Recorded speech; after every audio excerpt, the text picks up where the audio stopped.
కాకినాడ జిల్లాలో టీడీపీ జనసేన పార్టీల ఉమ్మడి టార్గెట్ ఎవరు? ఆ నేత చుట్టూనే రాజకీయాలు ఎందుకు నడుస్తున్నాయి? వైసీపీ అధికారంలో ఉండగా టీడీపీ జనసేన పార్టీల ముఖ్య నేతలపై ఒంటికాలు మీద లేచిన ఆ నేత ఎవరు? ఆ నాయకుడి అక్రమాలు అన్యాయాలపై ప్రభుత్వం ఎందుకు ఫోకస్ పెట్టింది?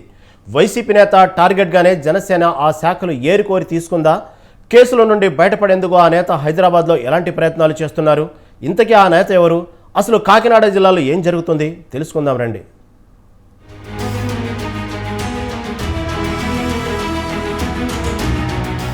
కాకినాడ మాజీ ఎమ్మెల్యే ద్వారంపూడి చంద్రశేఖర్ రెడ్డి చుట్టూ ఉచ్చు బిగిస్తున్నారా అంటే అవుననే సమాధానం వస్తోంది. ద్వారంపూడి టార్గెట్గా జనసేన టీడీపీ నేతలు ఆయన అక్రమాలపై దృష్టి సారించి పావులు కదుపుతున్నారు. అధికారంలో ఉండగా అటు జనసేన అధ్యక్షుడు పవన్ కళ్యాణ్, టీడీపీ అధినేత చంద్రబాబుని అవకాశం వస్తే విరుచుకుపడే ఆయన నైజంగా మారింది. ఇప్పుడు ద్వారంపూడికి ఝలక్ ఇచ్చేందుకు గ్రౌండ్ ప్రిపేర్ చేస్తోందని చెప్పొచ్చు.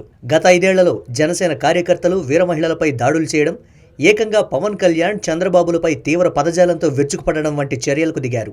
మరోవైపు అనేక అక్రమాలకు, దౌర్జన్యాలకు, అవినీతి కార్యక్రమాలకు పాల్పడడం వంటి అనేక సంఘటనలు వెలుగు చూస్తున్నాయి. వీటిపై ముఖ్యంగా జనసేన అధినేత పవన్ కళ్యాణ్ ఆరా తీస్తూ యంత్రాంగాన్ని పరుగులు పెట్టిస్తున్నారు. ద్వారంపూడి ఆర్థిక మూలాలు, ఆయా పనుల్లోని లొసుగులపై దృష్టి కేంద్రీకరించి వాటిపై చర్యలకు ఉపక్రమిస్తున్నారు.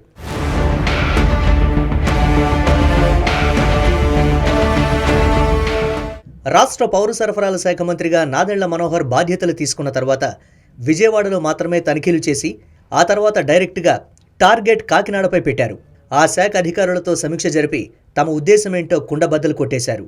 కాకినాడ కేంద్రంగా వ్యవస్థీకృత రేషన్ మాఫియాను ద్వారంపూడి కుటుంబం నడిపిస్తోందని, చిత్తూరు నుంచి కాకినాడ వరకు గ్రీన్ ఛానల్ ద్వారా రేషన్ బియ్యం తరలించి కోట్ల రూపాయలు ఆ ఫ్యామిలీ సంపాదిస్తోందని ఫైర్ అయ్యారు. ద్వారంపూడికి సంబంధించిన ఆయన అనుచరుల గోడౌన్లలో తనిఖీలు చేయించారు. ఆయనే స్వయంగా తనిఖీలు చేశారు. కాకినాడ పోర్టు కేంద్రంగా విదేశాలకు రేషన్ బియ్యం అక్రమంగా తరలించే మాఫియాని ద్వారంపూడి నడిపిస్తున్నారని ఫైర్ అయ్యారు.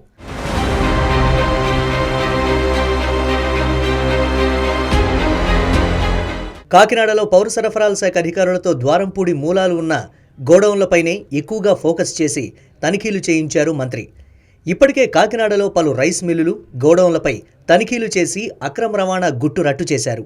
కాకినాడ చుట్టుపక్కల ద్వారంపూడికి సంబంధించిన ఆయన సన్నిహితుల గోడౌన్లపై తనిఖీలు చేసి 8 కేసులు నమోదు చేశారు. 8 గోడౌన్లలో 35,404 మెట్రిక్ టన్నుల రేషన్ బియ్యం పట్టుకున్నారు. వీటి విలువ దాదాపు 100 కోట్లు ఉంటుందని అంచనా వేశారు. కేవలం కాకినాడలోనే ఇంత అవినీతి జరిగిందని చెప్పారు. కాకినాడ పోర్టు నుండి విదేశాలకు రేషన్ బియ్యం తరలిస్తున్నారని మంత్రి వివరించారు. రాష్ట్ర వ్యాప్తంగా తనిఖీలు చేసి ఈ వ్యవస్థీకృత మాఫియా గుట్టు విప్పుతామని హెచ్చరించారు నాదెళ్ల మనోహర్.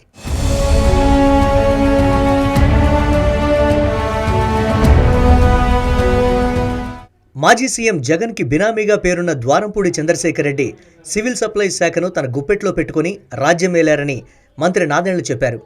రైస్ మిల్లుల వ్యాపారాల్లో ద్వారంపూడి ఫ్యామిలీదే హవాగా మారిందన్నారు. ఆయన తండ్రి భాస్కర్ రెడ్డి వైసీపీ ప్రభుత్వంలో సివిల్ సప్లై కార్పొరేషన్ చైర్మన్గా, తమ్ముడు Veerabhadrareddy state rice millers association ప్రెసిడెంట్గా ఉన్నారన్నారు. గత ప్రభుత్వంలో సివిల్ సప్లై కార్పొరేషన్ ద్వారా 36,300 కోట్లు అప్పు చేశారని, ఆ లెక్కలన్నీ బయటకు తీస్తామని క్లారిటీ ఇచ్చారు మంత్రి. ద్వారంపూడికి టార్గెట్ ఫిక్స్ చేసి ఇరుకున పెట్టడమే లక్ష్యంగా కనిపిస్తోంది.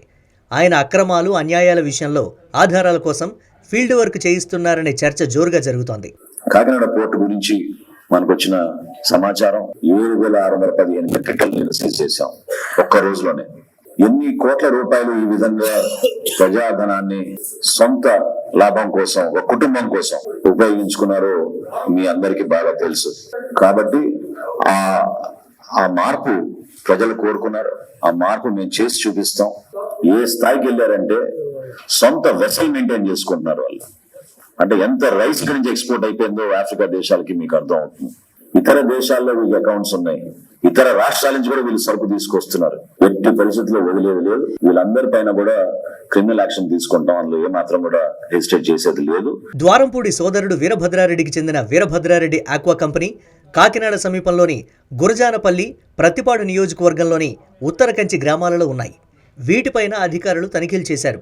గురజానపల్లిలోని ఆక్వా కంపెనీ నుండి వ్యర్థాలను నేరుగా గ్రామాల్లోకి, పంట కాలువలోకి వదలడంతో ప్రజలు ఫిర్యాదులు చేయడంతో అధికారులు తనిఖీలు చేసి కేసులు నమోదు చేశారు. అలాగే ఉత్పత్తికి అనుమతులు లేకుండానే అధిక ఉత్పత్తి చేస్తున్నారనే ఫిర్యాదులపైన అధికారులు కేసులు నమోదు చేశారు.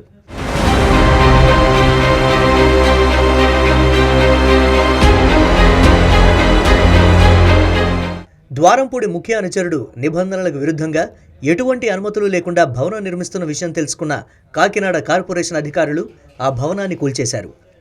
ఆ ఘటనలో ద్వారంపూడి అక్కడికి చేరుకొని పోలీసులు కార్పొరేషన్ అధికారులపై దాడికి దిగారు. ఆయన అనుచరులు కూడా దురుసుగా వ్యవహరించారు. దీంతో కార్పొరేషన్ అధికారులు ద్వారంపూడితో పాటు పలువురు అనుచరులపై కేసు నమోదు చేశారు.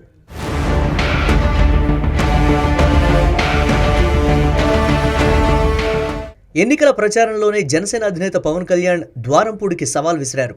ద్వారంపూడి, నీకు నరకం అంటే ఏంటో చూపిస్తాను అని పవన్ హెచ్చరించారు. అందుకే టీడీపీ కంటే ముందే జనసేన అడ్వాన్స్ అయిందన్న చర్చ జరుగుతోంది.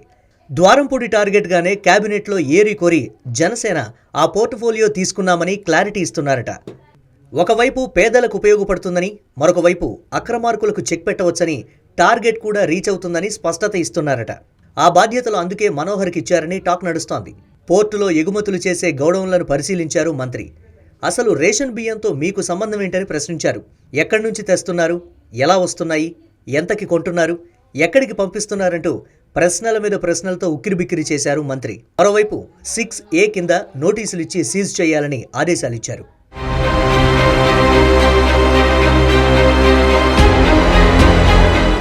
జనసేన నేతలు ద్వారంపూడిపై ఫోకస్ పెట్టి అక్రమాలకు రుజువులు తీస్తున్నారు. అందుకే జిల్లా యంత్రాంగాన్ని మొత్తం తనిఖీల్లో నిమగ్నం చేసి ఎక్కడ లొసుగులు ఉన్నా కేసులు పెట్టమని ఆదేశాలిచ్చారు.